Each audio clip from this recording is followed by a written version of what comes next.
Good morning.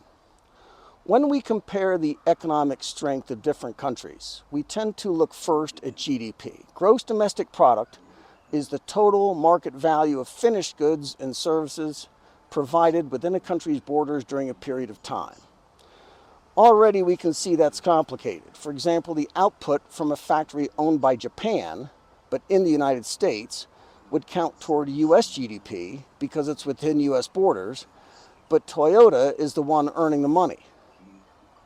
We won't go into it, but the definition of finished goods is also complicated. Here's the formula for the calculation, which we won't go into either. But there are pretty obvious problems with this calculation too, which is that the monetary value of something in one country is different from that same product or service in another country, even if the product is identical. Let's do the cost of going to the dentist, the difference between a visit to the dentist in the United States compared to China. We will compare apples to apples best we can. Getting your teeth cleaned in the United States is $75 to $200. In China, a dental cleaning is about $18. Fillings in the US is $75 to $250. China is $44. In the United States, a crown will run $1,000 to $1,500, and in China it's around $450. In China there isn't really dental insurance to speak of. Everything is out of pocket, and we'll come back to that part later. So that's a trip to the dentist. Let's book a downtown hotel in New York City and do the same for Shanghai. We'll do the same days, Monday 2 June through Monday 9 June. We'll also pick the same hotel chain. Park Hyatt New York is 5-star and $1,182 per night. Park Hyatt Shanghai, 5 stars, same dates, is $286 a night.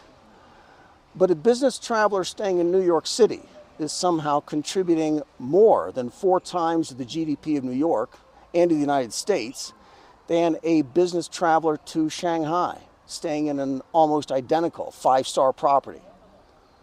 The cost to attend a top university in the US is tens of thousands of dollars more than a top university in Europe, and especially compared to Asia.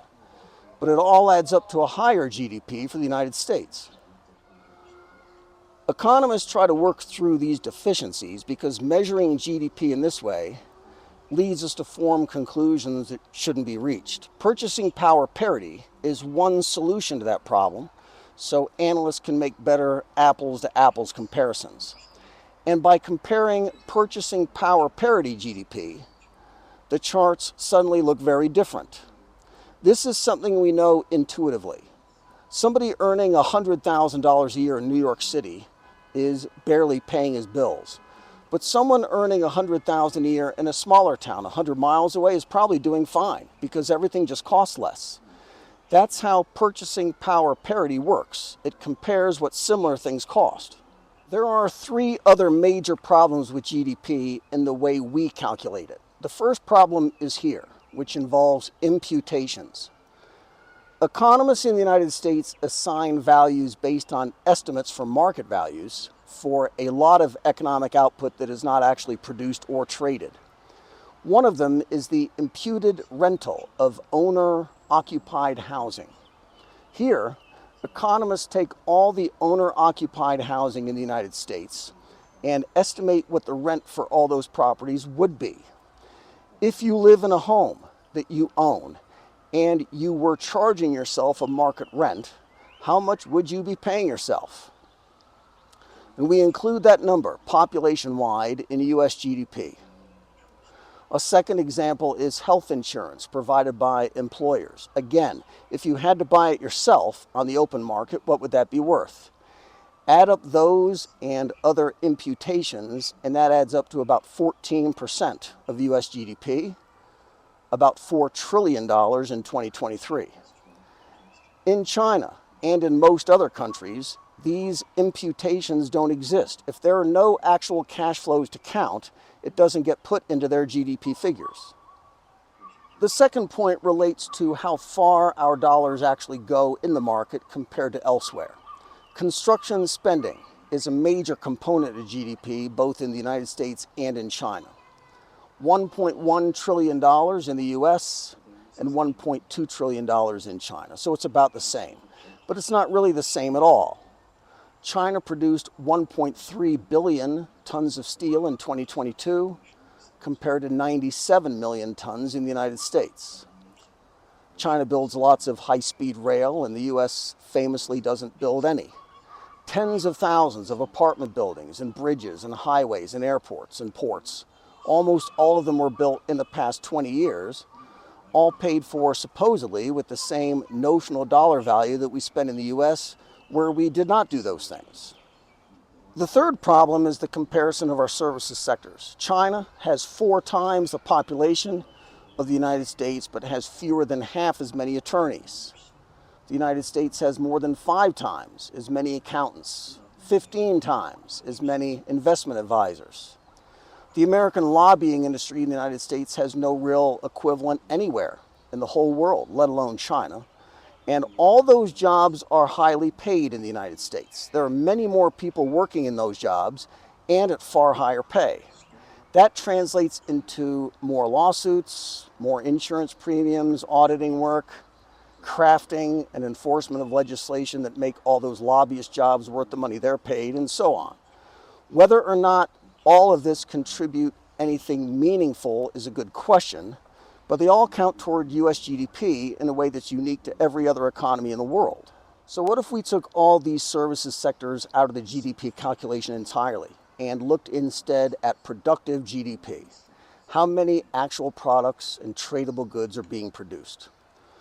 Were we to exclude the components of GDP such as financial services, insurance, legal, and lobbying, how do things look now?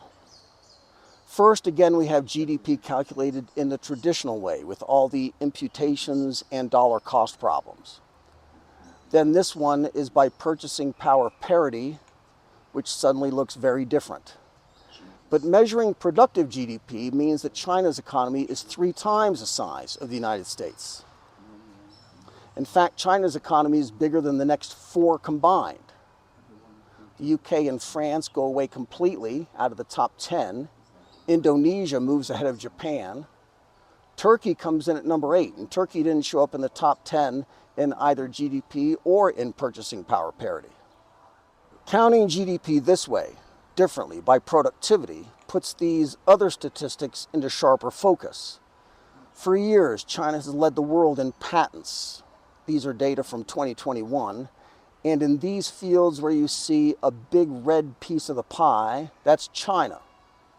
Overall, it's 38% of all the patents, and China is by far the biggest piece of all these industries. A massive productive economy means massive levels of port activity, raw materials inbound, finished products being shipped out.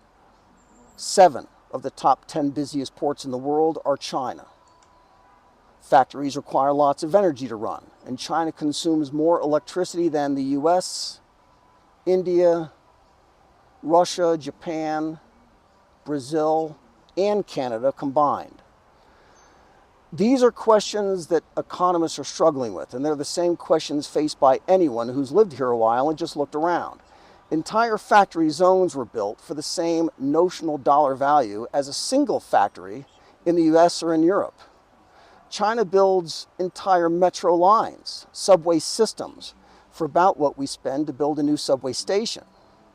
We're measuring everything wrong, and we believe things that are not true. This is Zhongshan in Guangdong province. Be good.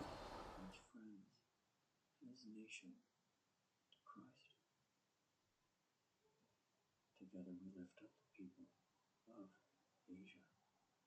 We pray that your spirit is poured out, that 1 billion people are saved and brought to faith in Jesus Christ. We pray that you bring mentors and disciples